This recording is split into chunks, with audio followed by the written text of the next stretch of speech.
Voilà, comme je le disais à l'introduction de cette émission, Emmanuel Tchibanda est déjà sur ce plateau de jeunesse et avenir.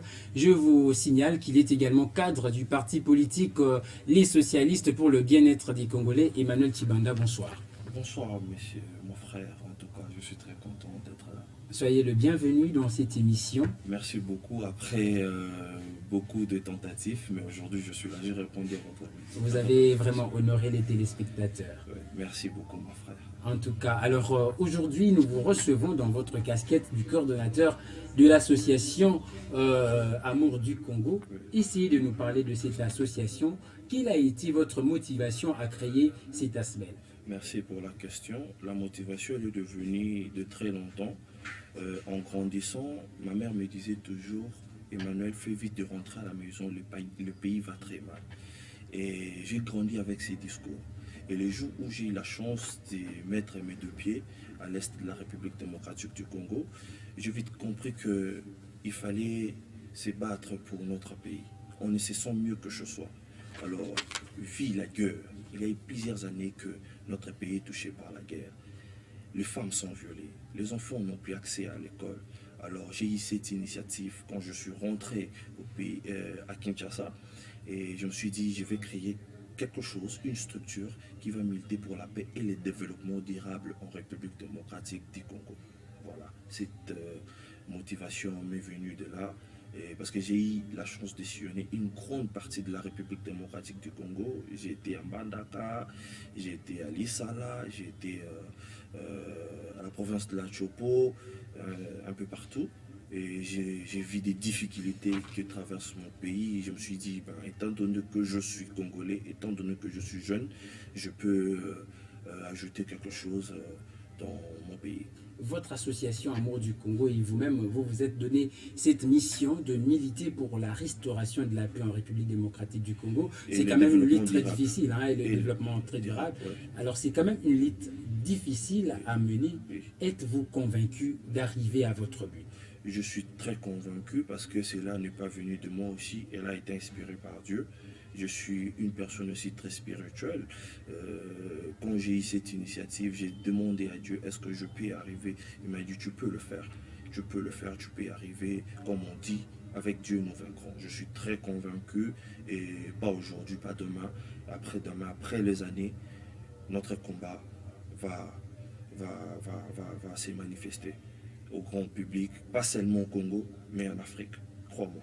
30 ans durant, depuis que l'Est de la République démocratique du Congo est agressé, beaucoup d'associations allant dans le même sens que vous ont vu le jour pour militer pour la restauration de la paix. Je peux citer par exemple la lutte pour le changement Lucha. Alors votre association, est-ce que vous êtes sûr que votre association pourrait avoir des armes nécessaires pour combattre cette insécurité dans l'Est du pays?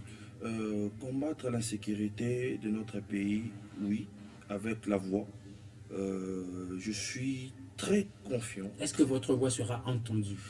Tu sais, le départ, le début, elle est toujours un peu difficile. Il y a des difficultés. Mais je crois en mon rêve. Je crois au combat que je me suis lancé. Pas aujourd'hui, pas demain, pas après-demain. Après 2 années, tu me donneras raison. Quelles sont les propositions que vous comptez donner au gouvernement pour essayer de mettre fin à cette insécurité dans l'Est du pays? Parce que depuis un temps, il y a des accusations qui montent au créneau. Le gouvernement du pays est en train d'accuser le Rwanda d'être derrière ce massacre. Et je pense que vous aussi, vous soutenez cette... Bien sûr. Voilà. Alors, quelles sont les propositions que vous faites au gouvernement congolais pour essayer de mettre fin à cette guerre? Comme je venais de le dire, c'est à peine 5 mois que nous venons de commencer.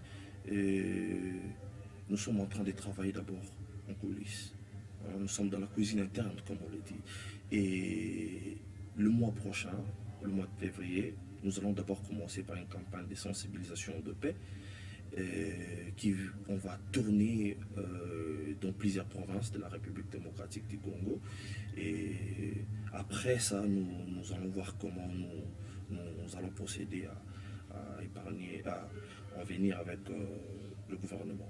Vous allez tourner dans beaucoup de provinces de la République démocratique du Congo. Est-ce que vous avez des moyens conséquents pour parvenir à vos actions? Vous êtes une ASBEL, oui. une ASBEL c'est une association sans but lucratif, Oui. mais est-ce que vous avez des moyens conséquents? Est-ce que vous êtes soutenu par le gouvernement congolais ou soit par un organisme international par exemple? Non, nous ne sommes pas soutenus par le gouvernement, non par cette organisation, comme vous venez de le dire. Je suis soutenu par mes frères, par des personnes qui m'entourent, des personnes qui croient d'abord en la beauté de notre rêve. Okay? Et par nos propres moyens, nous allons procéder comme ça et j'espère bien que les portes sont aussi ouvertes par des personnes qui veulent nous soutenir par rapport à notre combat.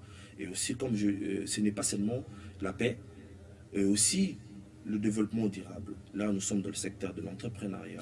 Nous organisons de formations en entrepreneuriat dans plusieurs domaines, surtout dans l'agriculture, parce que moi, je suis aussi basé dans l'agriculture. Donc, voilà un peu. Alors aujourd'hui, nous vous recevons en votre casquette du coordonnateur de l'association Amour du Congo et nous allons échanger, comme je le disais à l'introduction de cette émission, sur l'implication de la jeunesse congolaise pour un avenir politique meilleur en République démocratique du Congo. D'abord, cette question avant de commencer, d'entrer dans le vif du sujet. Est-ce que vous croyez en la jeunesse congolaise? Oui, je crois à la jeunesse congolaise parce que je suis d'abord jeune. Je crois en cette jeunesse. Vous savez, au sein de cette jeunesse congolaise, il y a des personnes très talentueuses, très talentueuses dans des différents domaines. Il faut qu'il y ait des personnes intelligentes, des génies. Vous voyez, je suis en train de croire parce que le président de la République nous avait donné le mot d'ordre. Et voilà, je crois. Le chef de l'État vous fait confiance cette fois-ci. Il a dit qu'il veut travailler avec les jeunes, il veut travailler avec la jeunesse congolaise. C'est d'ailleurs la raison pour laquelle il a réuni les mois passés quelques jeunes au niveau de la salle du congrès du Palais du Peuple pour leur parler de sa vision qu'il a pour cette jeunesse congolaise. Mais Emmanuel Tshibanda, dites-nous, vous en tant que jeune Congolais, est-ce que vous pensez que la jeunesse congolaise est-elle consciente de la responsabilité que le chef de l'État voudrait lui octroyer? Je suis sûr et certain que la jeunesse congolaise est consciente.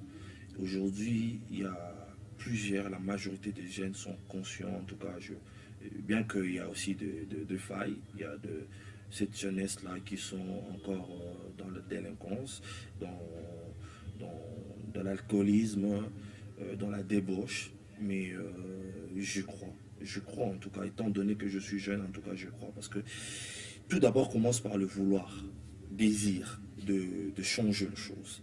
Et moi je crois, étant donné que je suis jeune congolais, je crois. Alors cette jeunesse a longtemps été manipulée par les politiciens congolais. On a vu ça dans les campagnes électorales des années passées. Les politiciens avaient cette habitude de réunir les jeunes pour leur donner des sommes d'argent afin que au moment des élections, ce jeune puisse leur donner des voix. Et on a vu qu'après avoir obtenu des voix de ce jeune, ils sont partis, ils se sont envolés. Quelle est votre analyse, votre réaction en tant que jeune par rapport à tout cela? En tout cas, c'est une très très bonne question, mon frère. Une très très bonne question, je le dirais. Les prochaines quinquennats arrivent. Comme l'a dit le président de la République, cette année, c'est une année électorale. Et je dirais d'abord un mot aux jeunes congolais. Bandeko, tout se laisser berner.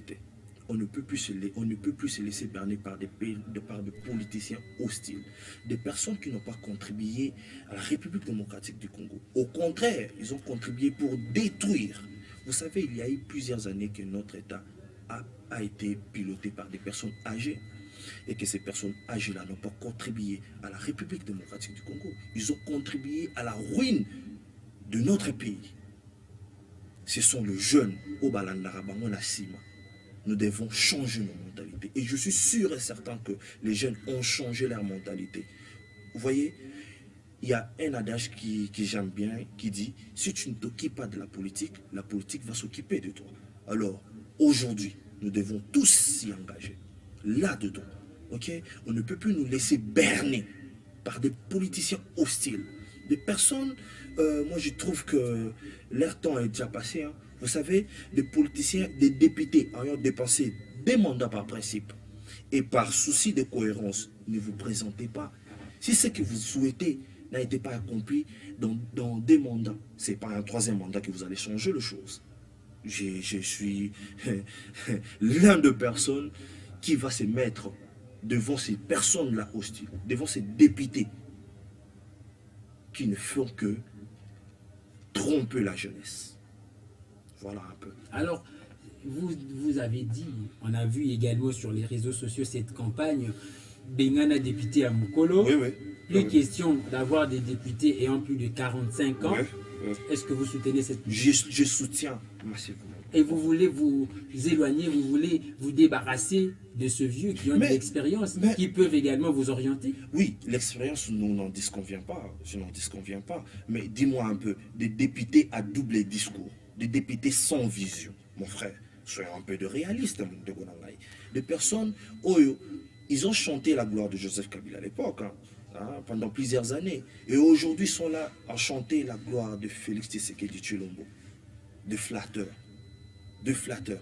Et récemment, j'ai suivi un homme politique, une vidéo qui a enflammé la toile en disant qu'il était ultra kabiliste. Il ne voit pas sa carrière politique loin de Joseph Kabila Kabange. Mais aujourd'hui, il est en train de chanter Fatibé. Tu vois, ce genre de personnalité. Alors, tu me dis, ce genre de personnalité que nous, la jeunesse, nous devons suivre. Non, la jeunesse a changé. La jeunesse a compris que nous, les jeunesses, nous avons compris que nous ne pouvons plus se laisser berner par de personnes hostiles. Mais il y a un vieux député qui a dit, je garde la source, il a dit, jeune au bozo landawana, au bazo lobalelo, que non, to se débarrasser na mikolo, tant na bango ekoki, c'est notre moment. Ceux qui te payent bango to sangisi bango to pesi bango 5 000 francs, to pesi bango 10 000 francs, c'est fini. To sombi bango na bango et puis c'est parti. Ils sont manipulables. C'est ce que les vieux disent. Est-ce que vous-même vous croyez en cette jeunesse? Est-ce que vous pensez que cette jeunesse, dans cette liste pour se débarrasser, pour rajeunir la classe politique congolaise, va-t-elle arriver à son but? Mon frère, vous avez bien dit un vieil député qui est en train de dire ces genres de propos.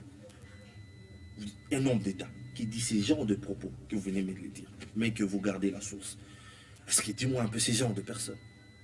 Ces genres de personnes, nous, la jeunesse congolaise, on ne peut plus être derrière eux. On a été longtemps manipulés. Mais c'est fini. Vous savez, il y a un adage qui Thomas Sankara dit, une jeunesse qui est mobilisée est dangereuse. Une jeunesse qui est mobilisée est une puissance qui effraie même le bombe atomique. Frère, c'est très dangereux, très dangereux. Aujourd'hui, nous vivons l'époque de la jeunesse. Car le président Félix Antoine Tshisekedi Tshilombo croit à la jeunesse congolaise.